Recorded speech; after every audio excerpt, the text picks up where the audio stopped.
pecado.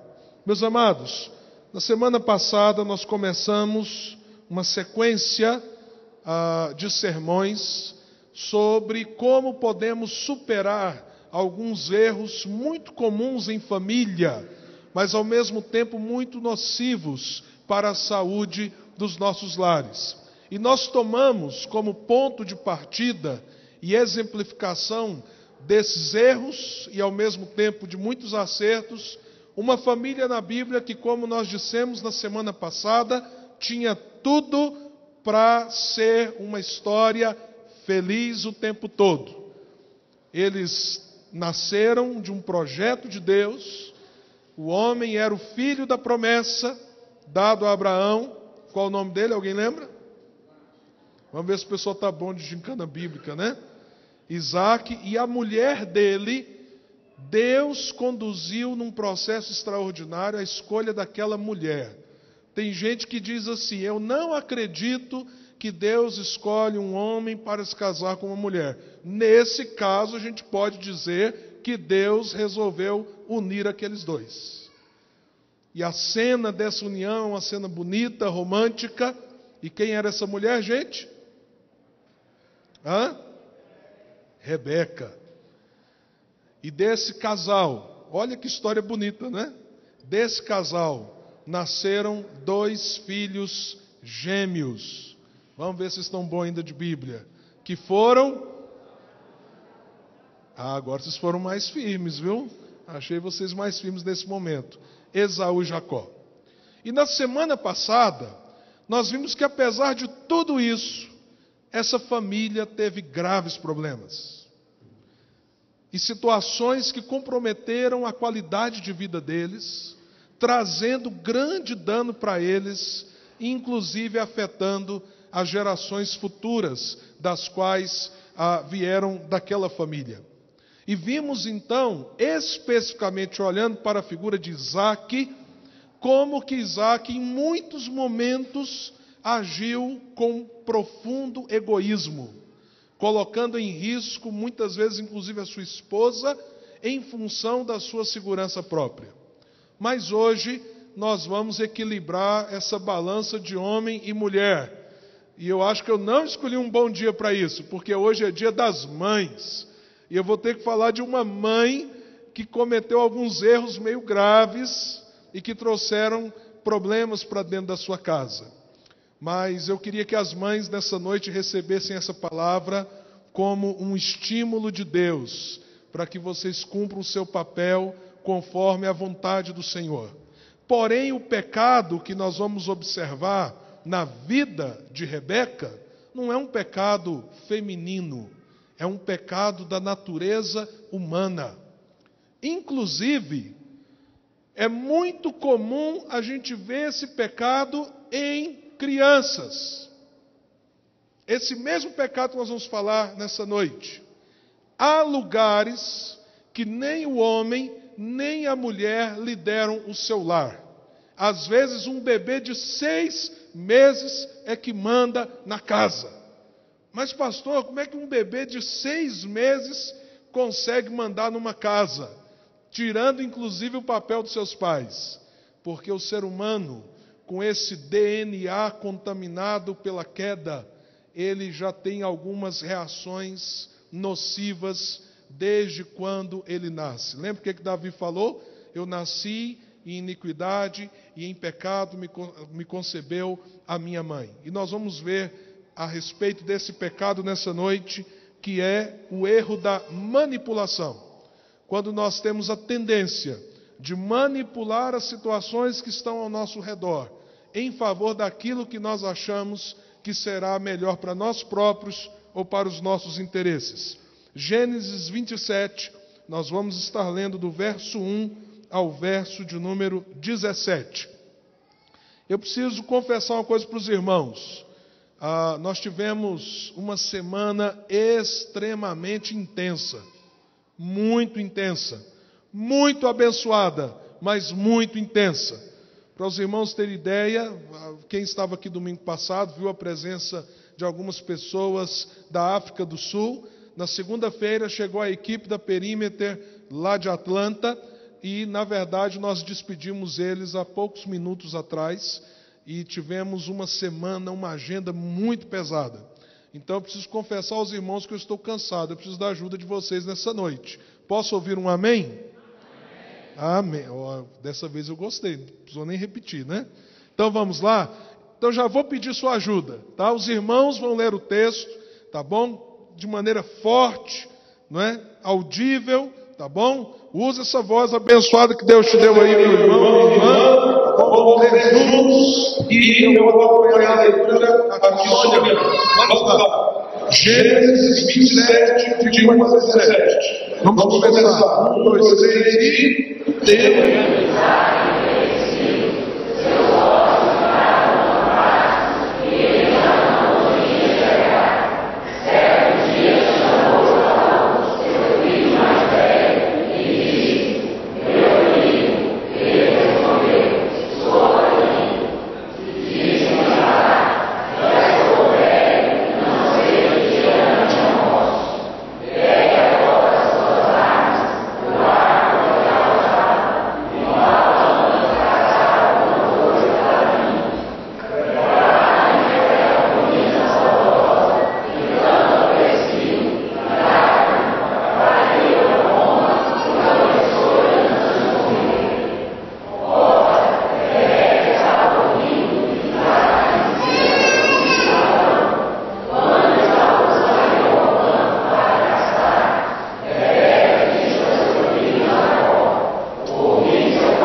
Interessante essa história. Essa família já vivia junto há muito tempo. Isaac está velho, doente. Ele tem a impressão que morreria logo. A gente acaba vendo pelo relato bíblico que ele vive ainda um bom tempo. Mas ele teve a impressão que morreria logo. E eu acho que Isaac gostava muito mesmo dessa caça do seu filho Esaú. Porque lá atrás a Bíblia já dizia que ele amava muito o seu filho por causa das caças que o filho trazia.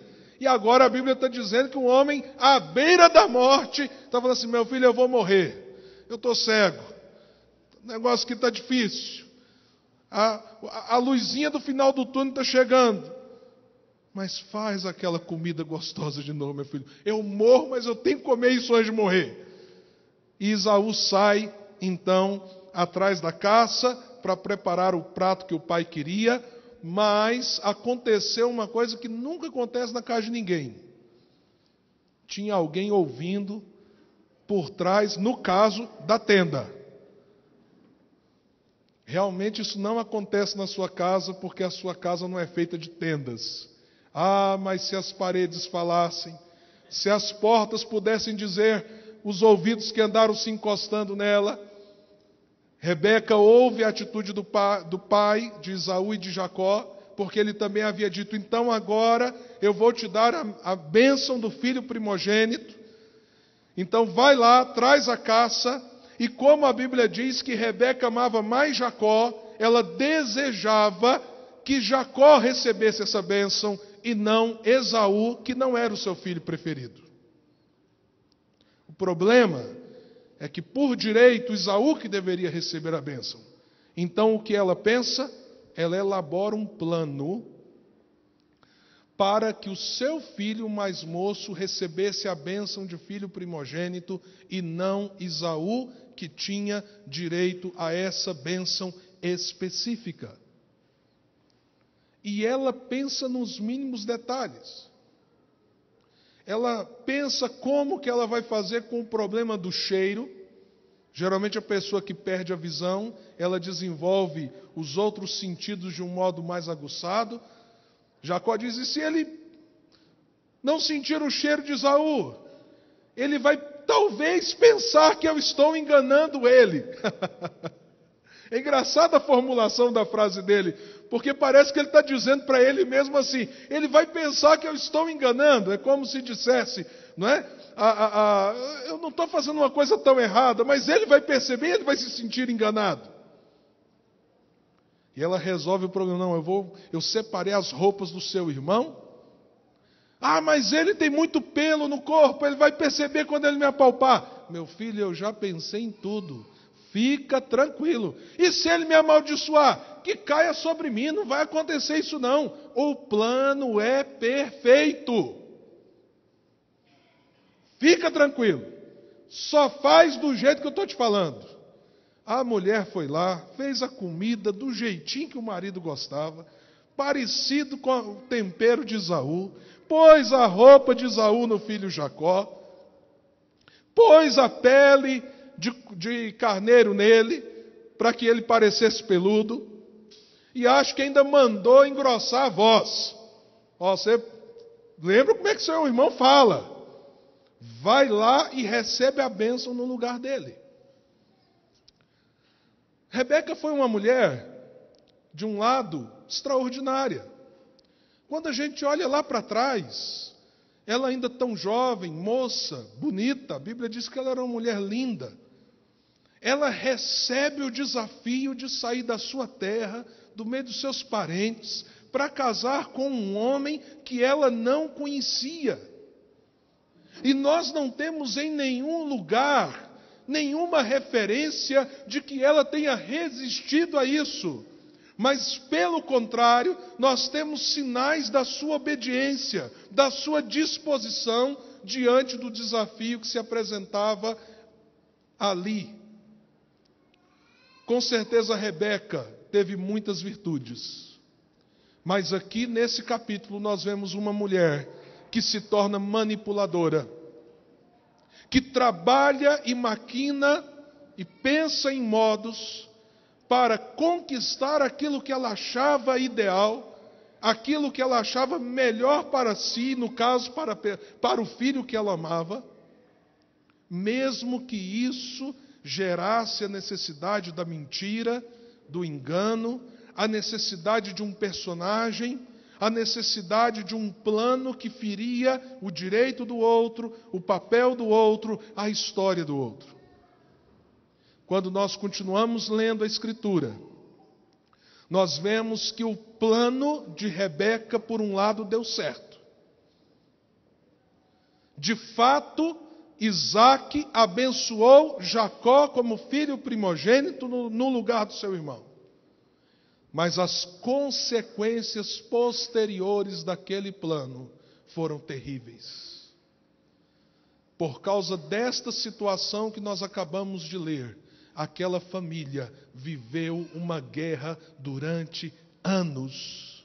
Irmãos que estavam agora plenamente rompidos. Jacó fugindo para a terra da sua mãe, para não ser morto pelo seu próprio irmão.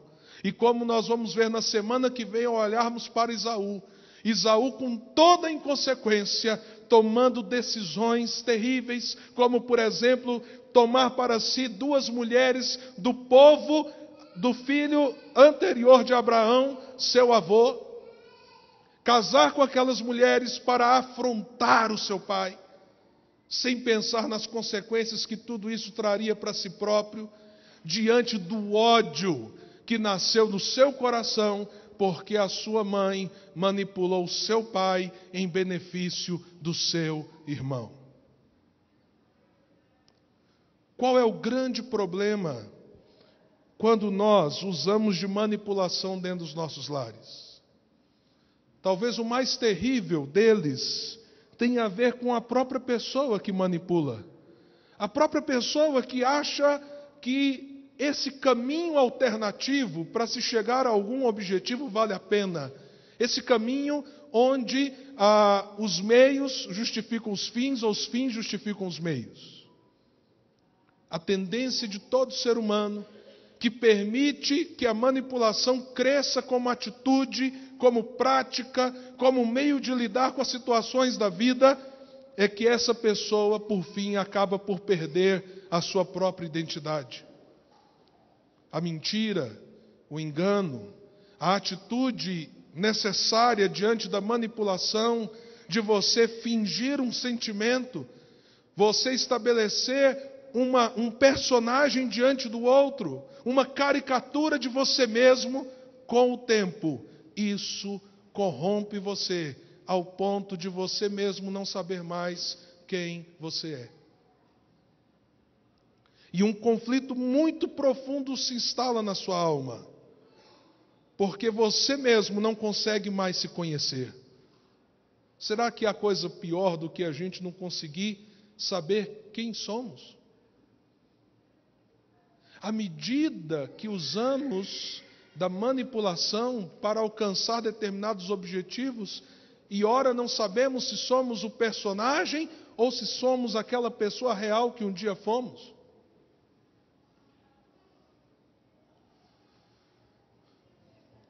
Nós muitas vezes estimulamos os nossos filhos a serem manipuladores.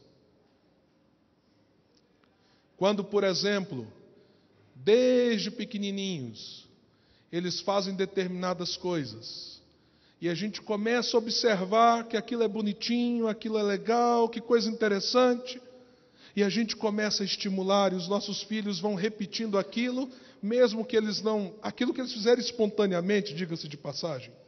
Aquela risadinha espontânea, aquele choro espontâneo, aquela birrinha bonitinha espontânea, mas a gente começa a achar bonitinho e dizer assim, faz de novo para o papai ver, faz de novo para a mamãe ver, se você fizer você vai ganhar um agradozinho.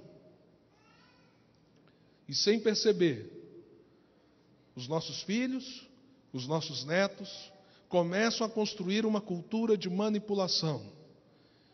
Choro que não é choro, risada que não é risada. E aos poucos, as próprias crianças perdem a sua autenticidade por buscarem agradar ou confrontar a partir de um comportamento que gera no outro uma reação que ele quer gerar.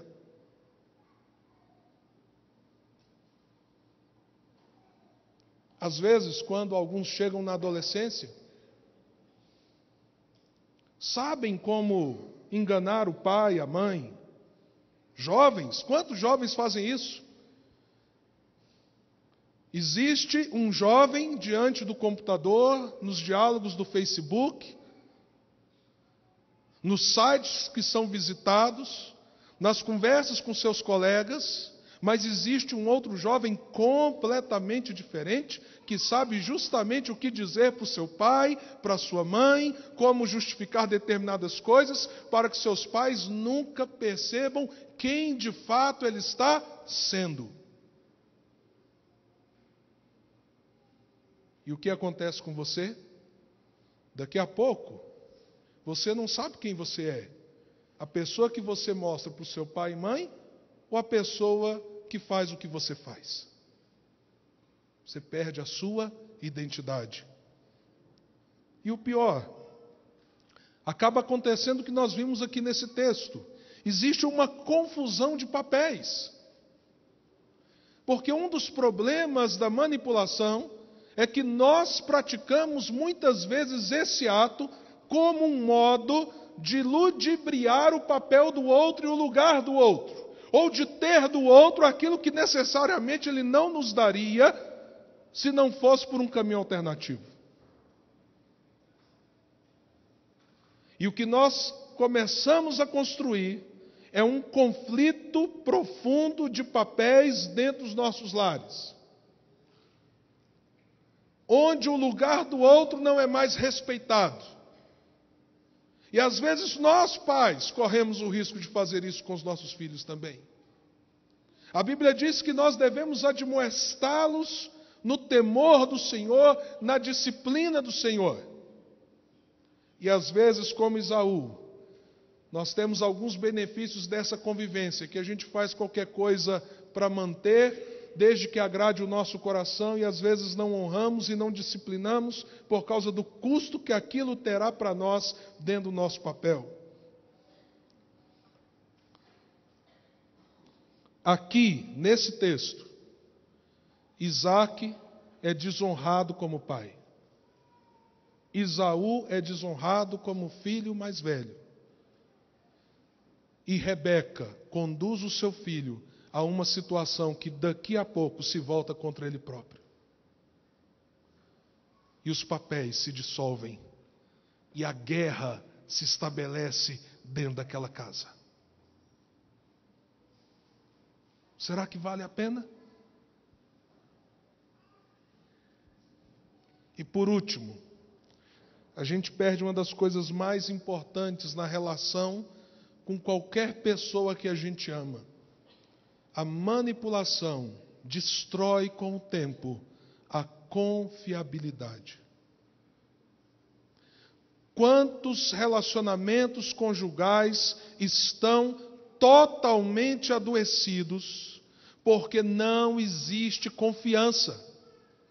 Foram tantas as situações que emoções artificiais foram criadas, que justificativas mentirosas foram dadas, que escolhas foram escondidas, e que, se não tudo, parte dessas coisas vieram à tona e escancararam o personagem que criamos para o outro.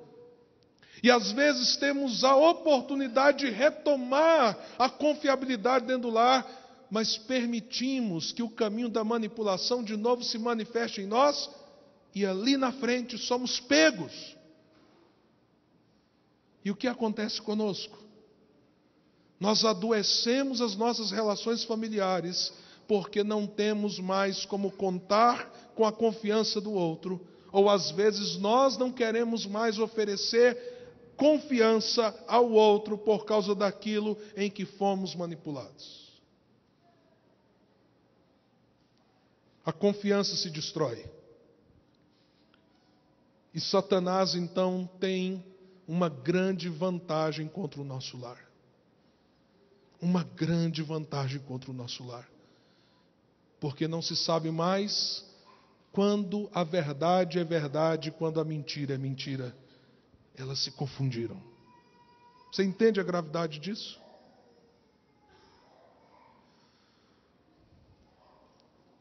Quando a gente olha um pouco para frente, esse casal que havia corrompido tanto a sua relação, de um lado com egoísmo, de outro lado com manipulação, eles vão ter que se unir novamente.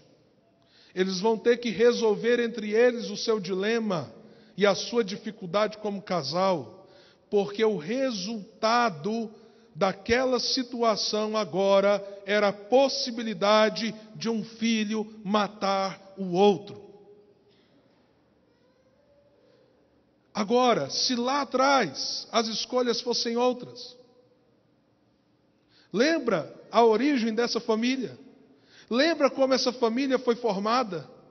De acordo com a vontade de Deus, como projeto de Deus, com a bênção de Deus. A gente lê várias vezes na história de Isaque: eu vou abençoar você, Isaque, como eu abençoei o seu pai. E de fato Deus fez isso com ele.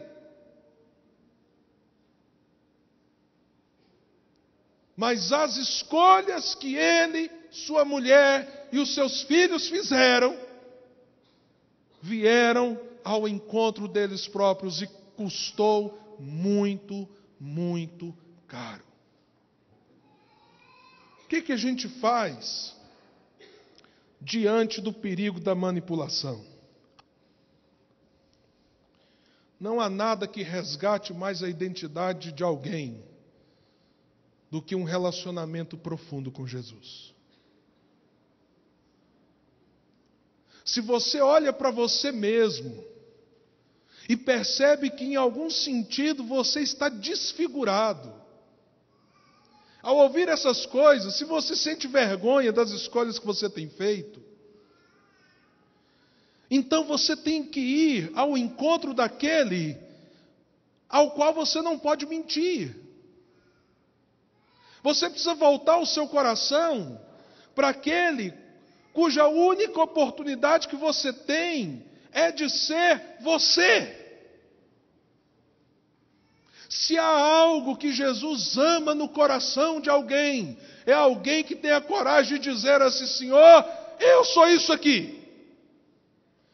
Por mais feio que seja, por mais ridículo, por mais terrível, por mais horrível, Jesus ama aqueles que têm a coragem de dizer: está aqui, Senhor, olha o meu retrato, olha no que eu me tornei, olha quem eu tenho sido. O Senhor sabe das minhas conversas nas redes sociais, o Senhor sabe dos meus pensamentos, o Senhor conhece as minhas escolhas, o Senhor sabe por onde o meu coração anda, os meus passos andam, os meus olhos andam, mesmo quando ninguém me vê. E só o Senhor pode me capacitar para que eu possa olhar de novo para mim e saber quem eu sou, de fato. Jesus foi o ser humano perfeito. Jesus é o alvo da vida daqueles que o seguem. Jesus nos ensina a ser gente, porque tentaram manipular Jesus o tempo inteiro. Quando você lê o Evangelho de João, o tempo inteiro são as pessoas dizendo assim para Jesus: você não é, você não é, você não é. E Jesus dizendo: eu sou, eu sou, eu sou. E aí, de repente, as pessoas dizem: já que você é, então multiplique os pães novamente. E Jesus não faz porque ele não era manipulável. Já que você é, nos dá um sinal. E Jesus diz: o único sinal que vocês têm é o sinal do profeta Jonas. Fique com o sinal que ele deu ao povo daquela época. É o que vocês têm. Eu não vou fazer sinal nenhum para vocês do meu poder, da minha autoridade, da minha glória. E é por isso que Jesus diz tantas vezes nos evangelhos: eu sou o pão da vida, eu sou a luz do mundo, eu sou o caminho, a verdade e a vida. Jesus sabia quem ele era, e ele foi autêntico consigo mesmo e diante do Pai durante todo o tempo que ele passou aqui. E quando você então tira o governo da sua vida, que está focado nos seus interesses, que está focado nos seus alvos, nos seus objetivos, que está focado naquilo que você quer alcançar a qualquer preço, e para isso então você cria o personagem que precisar criar. Quando você esvazia isso e diz: Senhor, eu quero reencontrar a minha identidade em Ti, então governe a minha vida, me ajude a ser uma pessoa autêntica, e me ajude a ser cada dia como o Senhor é, porque o Senhor é o varão perfeito, o homem perfeito, o exemplo perfeito. E aí o que começa a acontecer com a gente? A gente resgata a identidade. E isso reflete na nossa vida em casa. Porque a minha pergunta agora é: o que é ser esposo conforme a identidade em Jesus. O que é ser para você, mulher, esposa a partir de uma nova identidade em Jesus. O que é ser filho, amar pai, mãe, honrá-los a partir da sua nova identidade em Jesus. E aí você não precisa de máscaras. E aí você não precisa de personagens. E aí você não precisa tentar ter o controle na mão das situações. E aí você não precisa burlar o outro, enganar o outro. Mas pastor, e quando eu falhar de novo? E quando eu começar a me perder em meio às minhas lutas e tentações novamente? O que eu faço? Volta de novo o seu coração para Jesus em arrependimento e fé. E resgate o governo dele novamente sobre a sua vida. Seja autêntico com Jesus, antes de ser autêntico com qualquer um outro. E lembre-se, ele a gente não tem como enganar. Toda vez que você for para ele, você vai como de fato você é. A diferença é como está o seu coração ao fazer isso. E aí nós temos que tomar o arrependimento e dizer: Senhor, mais uma vez me perdoe, resgata a minha identidade. Entende isso? E a partir dessa vida com Jesus, os papéis são reconstruídos, a sinceridade é restabelecida, a confiança é resgatada e o seu lar pode superar o erro da manipulação. Quero que você abaixe sua cabeça nesse momento. A história está cheia de exemplos de mulheres, de mães. Mães que foram mulheres autênticas. Como Mônica, mãe de Agostinho. O testemunho de Agostinho era que nada remetia mais a Deus do que a mãe que ele teve. Uma mulher autêntica. Essa semana, a dona Cássia, que foi minha ovelha durante um bom tempo, faz 100 anos. E muitas vezes eu pude ouvir algumas histórias que ela contou. E 80% das histórias que a dona Cássia contou apontavam para o exemplo da mãe dela, de uma mulher firme, de uma mulher de posições, de uma mulher autêntica. Mas o mais admirável é que a gente vê então na dona Cássia a identidade que a mãe dela construiu. Porque se é uma coisa que a gente pode observar nela, ao chegar aos 100 anos de idade, é uma mulher de identidade. E o impacto da vida que ela tem tido. Deus quer que nós vençamos a manipulação. E sejamos pessoas autênticas para a glória dele.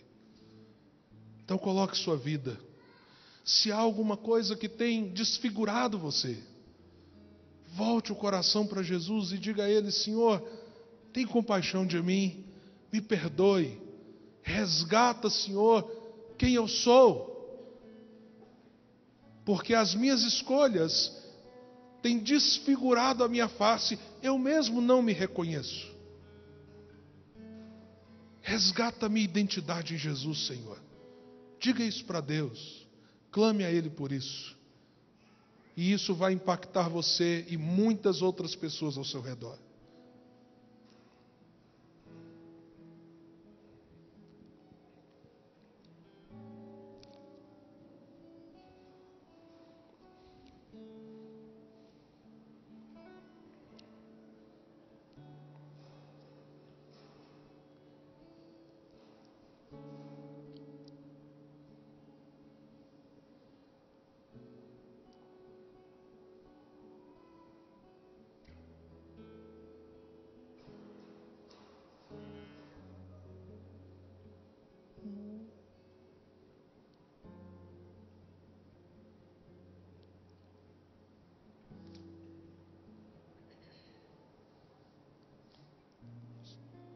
Será que ele dá conta de cantar e tocar essa música, Davi? Vamos tentar então? Quero voltar ao início de tudo, encontrar-me contigo, Senhor. Quero rever meus conceitos e valores. Eu quero reconstruir. Vou regressar ao caminho, viver as primeiras obras, Senhor. Eu me arrependo, Senhor, me arrependo, Senhor, me arrependo, Senhor. Eu quero voltar ao primeiro amor, ao primeiro amor. Eu quero voltar a Deus. Eu quero voltar. Eu quero voltar ao primeiro amor, ao primeiro amor. Eu quero voltar a Deus. Senhor, nessa noite, nos ajude a vencer, a superar o erro, a escolha da manipulação.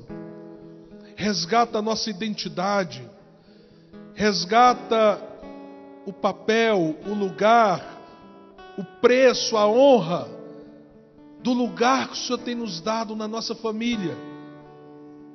Ó Deus, resgata a nossa autenticidade. Primeiro diante do Senhor, quem nós não podemos nada esconder. Mas nos ajude também a sermos autênticos nos nossos relacionamentos. Pais autênticos, filhos autênticos, mães autênticas, marido e mulher que respeitam um ao outro, sendo verdadeiro de coração. Nos dê sabedoria, para à medida que nós resgatamos a nossa identidade, não sermos duros, não sermos intransigentes, e termos a sabedoria da palavra certa, no momento certo, da maneira certa. Nos ajude para que não confundamos a autenticidade com uma personalidade dura e que diz tudo o que vem à cabeça. Jesus nos ensina que isso não é a mesma coisa. Então, Senhor, nos ajude a ser como Jesus. Pessoas sinceras, mas pessoas cheias de amabilidade. Pessoas que faz bem estar perto. É bom estar perto. Porque onde a gente está, haverá de estar verdade, bondade, amor. E nós só podemos ser assim se Jesus for o centro e o Senhor da nossa vida. Se Ele estiver no governo das nossas ações, das nossas escolhas. Se Ele estiver nos chamando a consciência do que permitimos entrar ou não na nossa alma.